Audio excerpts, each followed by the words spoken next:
This might be a bad idea. Hello everyone, this is a bonus video about Chris Chan for this week. So, you've probably already seen my weekly update video about Chris where I went through all the stuff that he's done this week, and I mentioned his very long thread where he talked about the dimensional merge that he had predicted happened several days ago, but that nothing ever came of. And in this thread, he talks about his psychic powers and his link to the other side, and how he can talk to his husband Mewtwo, and he can see his friends over on the other side, and how he's experiencing electrical surges through his body that keep him up at night. And if you haven't seen that video, go watch it. But if you have seen that video, then I'm specifically going to be talking about a new theory that I have. And the theory revolves around one specific tweet that Chris sent out. Chris said, "I am able to see everyone and everything in C917. No, C197. I don't care. That's his, that's the other dimension that has all the fictional characters in it. He says, including my loves. I am able to actually touch and feel them, as I also feel them when they touch me. And I hear them loud and clear. I am also able to make eye contact with them." And he calls this ability to see them true sight, which, that's just him being crazy. But the whole thing might not be Chris just being crazy. Because what he is talking about is very similar to a phenomenon known as Tulpa. If you've heard of Tulpa, then it might be because you frequent 4chan a lot, especially the My Little Pony boards around the time that show first started airing back in 2010. Now, according to internet lore, Tulpas began hundreds of years ago when monks would sit down and meditate for a very long time. And in their meditation, they would conjure up images of other beings, of other selves. So you could imagine your friend, let's say you have a vow of silence and you're a monk and you're sitting in your cell, and you want to imagine a friend for yourself, so you imagine Jeff. And Jeff he's a cool guy. He looks kind of like you. He's bald. He's got some small ears. He's a little short. He's a little pudgy. And he exists solely in your imagination. And if you meditate and you go into the deepest parts of your mind to control your subconscious, you can sculpt Jeff. And then when you're done sculpting him, you give him life. And then you can start talking to Jeff. And at first, Jeff will not respond to you. He'll be like a doll. But then he can start moving around. He will start learning from you how to do things. And slowly but surely, he will begin to speak. First, he will mimic you. He will use words that you use. He'll talk kind of like you. But eventually, he will grow his own personality. It's as if your brain is splitting off into a separate consciousness. Not conscious, whatever. Not like Jiminy Cricket conscious, but conscience. I can't talk. It is like 1 in the morning. I work 7 days a week, and I worked 2 weeks in a row, and I haven't got no sleep. I'm real tired, guys. Like, comment, favorite, ring a bell, follow me on Meverse, subscribe to PewDiePie. Anyway, so you create this Tulpa, and it creates a separate consciousness within your own brain that you do not have access to. It can perceive things. If you imagine that your Tulpa, your Jeff, is standing in front of you, facing behind you, in Jeff's memories, in Jeff's consciousness, he will see the things going on behind you that you obviously cannot see because you are facing in front of you.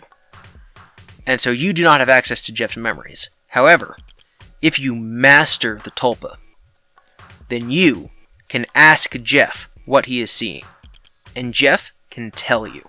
And so this is how the myth goes, this is how the legend goes. That let's say you are standing, and someone behind you holds up a piece of paper with the number 2 written on it. And so you just imagine Jeff walking forward, and you imagine Jeff turning around and facing behind you. Jeff can now see the paper, Jeff can see the number 2 written on it. You can ask Jeff what's on the paper, Jeff will say 2, he'll tell you that it's 2, and you can tell the real person behind you holding up the paper that the number 2 is written on it, and you will be correct, because you've astral projected part of your mind to this body that now has different perceptions and different memories and different consciousness than you are. And that is a Tulpa. As I started this explanation with, Tulpas first gained popularity on the MLP board on 4chan. They ended up splitting off. There was I believe a quite popular creepypasta about a Tulpa that this kid created a Tulpa and then the Tulpa murdered his family or something like that. Some BS stupid creepypasta. Anyway, the people on the MLP 4chan board, because they're degenerates, they wanted to make Tulpas of ponies. They're like, I want a Rainbow Dash Tulpa that I can talk to and that can be my friend because I'm a loser. And so they would sculpt their ponies in their minds, and they would talk to them, and they would give them the personalities of the characters from the TV show, and then they would be their friends, and they'd walk around and they'd talk to them, and it takes meditation, and it takes all this stuff. And there's another form of Tulpa, a very basic Tulpa is called a Servitor, and they're sort of like Tulpas, but they don't actually have their own consciousness. So, for example, if you wanted like an Iron Man helmet-like HUD on your eyesight that can display the time, or that can set reminders like a calendar, then what you would do is you would create a Servitor, and that is just part of your unconsciousness that would keep track of something that your consciousness is not actively keeping track of, that you can then go back and recall at any time.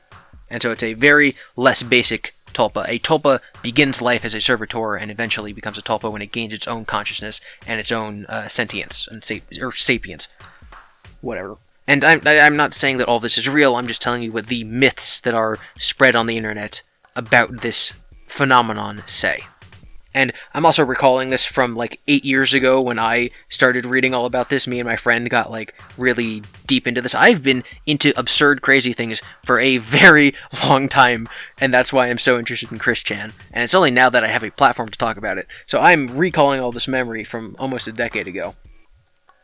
Anyway, so you sculpt your Tulpa and it comes to life and you can talk to it and it can see things that you can't, and it's this amazing phenomenon that monks were supposedly able to do hundreds of years ago, and now autists on the internet are like, hey, I want to do that so I can have a pony friend, and then I want to have sex with the pony, and then so a bunch of people on 4chan started doing this, and then they started making threads about their Tulpas and stuff.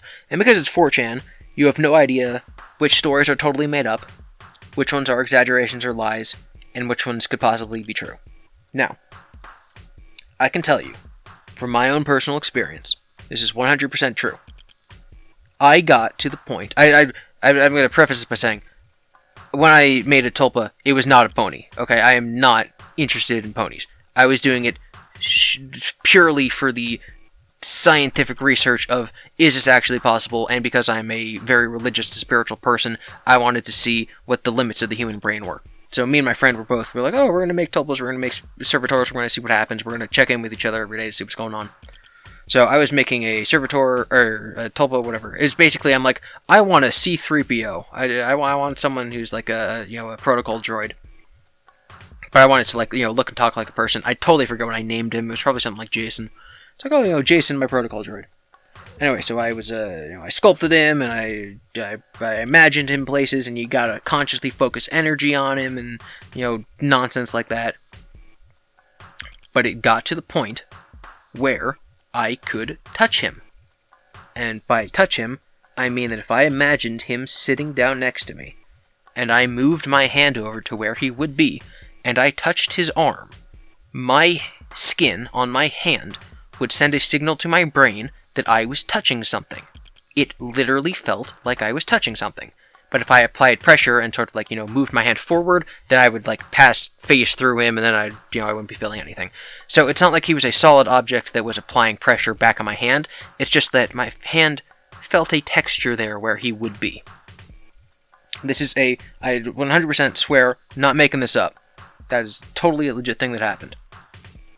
So as far as I'm concerned, Tulpas are real in the sense that you can trick your senses into relaying information to your brain based on something if you actually believe it. Which is why people who have schizophrenia, who have, hallucinations, where they will see things, they will feel things, they will hear things, they actually believe it to be true. It's because part of their brain is basically just sending a signal to another part of their brain that they are sensing something. And so if you meditate long enough and if you get good enough, you can just tell yourself that you're experiencing whatever you want and you'll actually experience it. So it's not crazy. All you're doing is tricking your brain into basically, like having a dream while you're awake. So it's very possible. It's very reasonable as far as I'm concerned. And after I experienced it myself, I'm like, yeah, this is real. So as Chris is explaining his experiences with his friends over in the other dimension, it just read to me a lot like someone describing the experiences of a tulpa, where they can see them, they can talk to them, they can feel them, but not really. They can see them, but not really. It's as if they're real. They can have a conversation with them. And it's as if they're having a conversation with someone else, but this thing only exists in their own mind. And I am now very convinced that Chris, with a mixture of the fact that he never does anything with his life and basically just sits in his room and draws things with his crayons, and the fact that he actually has mental illness, he is severely autistic, and Chris's immense brain power, even though he doesn't have any intelligence, his immense brain power, all focused in on this obsession with these fictional characters, could very much have created multiple tulpa for him. He could have created a Sonic the Hedgehog, a Sonichu, a Rosechu, a Magichan, and a Mewtwo that he actually can literally talk to and touch, and that are consciousnesses within his own brain besides his own. And he will forever, because he doesn't know the concept of a tulpa, and because he is mentally ill, he will actually believe that these are real things. It's as if he is schizophrenic, without actually being schizophrenic, because it's totally voluntary, and if he decides to stop doing it, it'll just go away. So when he says that he talked to Sonic the Hedgehog, and that Sonic the Hedgehog is disappointed by the new movie that Sega is putting out, I believe that he actually thinks this, because I believe that he has it's like when you partition your hard drive. I believe that he has a partition in his brain that is devoted to an ongoing consciousness of Sonic the Hedgehog that he can communicate with, and that he then thinks is the real Sonic because he's crazy. It's a mixture of this deeply spiritual thing and Chris's autism. It's the creation of these fictional of these tulpa, which is real, with him believing that they are actually the characters that they represent because he has autism and because he's delusional. And I'm gonna not preface because I already said it, but I have no disrespect. I do not mean any disrespect to people with autism. Most people who share communities with Chris, like the transgender community, the autism community, any fandom that he's in, totally don't like him and don't want him in their community. So I'm when I say that this is happening because Chris has autism, I'm not saying that people with autism are crazy. I'm saying that Chris is using his neuroatypicalness to advance this delusion that he has. And I'm totally butchering what I'm trying to say because I'm very tired. So that's my theory. I think that Chris has created tulpas for himself. And you can believe me or not, but they're real. You can actually do it. And I think that Chris did it by accident. And I don't think that Chris is ever gonna get better, because tulpas get more and more realistic the more time you spend with them, because they become a bigger part of your brain. They get more experiences, etc.